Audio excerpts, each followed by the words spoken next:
నేను అడుగుతున్నా, ఇవాళ ఆ సజ్జనారు కాంగ్రెస్ కండువా కప్పుకో రాదాను, ఏం మాట్లాడుతున్నావు? మీ డీజీపీ నువ్వు మీరు మీ కాకి బుక్ ఏం చెప్తున్నది? మేము చట్టాన్ని అమలు చేస్తున్నాం. మరి ఆనాడు కేటీఆర్ గారి మీద అడ్డగోలుగా మంత్రి సురేఖ మాట్లాడినాడు, నీ చట్టం ఏమైంది? ఆ రోజు కూడా బాధపడ్డది ఒక మహిళనే కదా. ఆ రోజు అడ్డమైన ఆరోపణలు చేస్తే మీరు కేసులు పెట్టకపోతే, మీ ప్రభుత్వం చర్యలు తీసుకోకపోతే కేటీఆర్ గారు ఆవిడ మీద సూట్ ఫైల్ చేసినారు. సురేఖ గారి మీద కేటీఆర్ గారు కేసు వేసినారు. ఏం కేసు అంటే మన డిఫమేషన్ సూట్ వేశారు కేటీఆర్ గారు.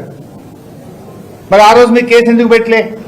ఆ రోజు నీ చట్టం నిద్రపోయిందా సజ్జనార్? ఆ రోజు కాకి బుక్ పనిచేయలేదా సజ్జనార్?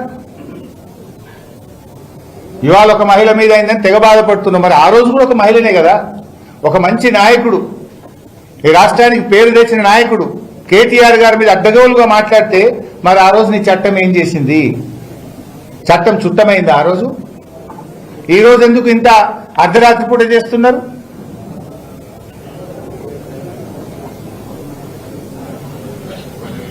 మరొక మంత్రి, ఆయన కుమారుడు, ఆయన కంపెనీ అర్ధరాత్రి పూట పోయి హైదరాబాద్ లో బౌన్సర్లను పెట్టి భూములు కబ్జా చేసిండ్రు.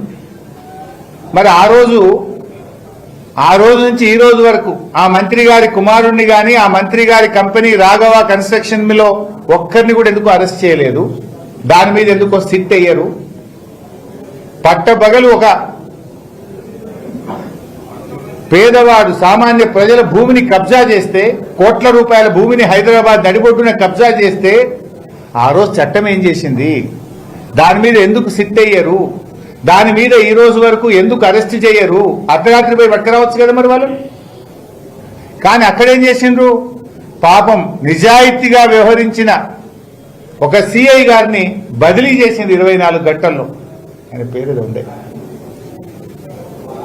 ఆ సిఐ గారిని బదిలీ చేసిండ్రు. అక్కడనేమో చట్టం పనిచేస్తలేదు, సజ్జనార్కు డీజీపీకి చట్టం కనబడతలేదు. మంత్రి గారి కంపెనీ పోయి బౌన్సర్లను పెట్టి భూమిని కబ్జా చేస్తే చట్టం నిద్రపోతుంది ఆ రోజు.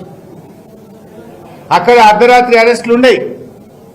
పాపం నిజాయితీగా వివరించిన సిఐనేమో ట్రాన్స్ఫర్ చేస్తారు, ఆయనకు బహుమానం ఇస్తారు బదిలీ చేసి. ఇదా చట్టం మిస్టర్ సజ్జనార్? నేను అడుగుతున్నా డీజీపీని, ఇగో ఇది కాంగ్రెస్ పార్టీ ఏఐసిసి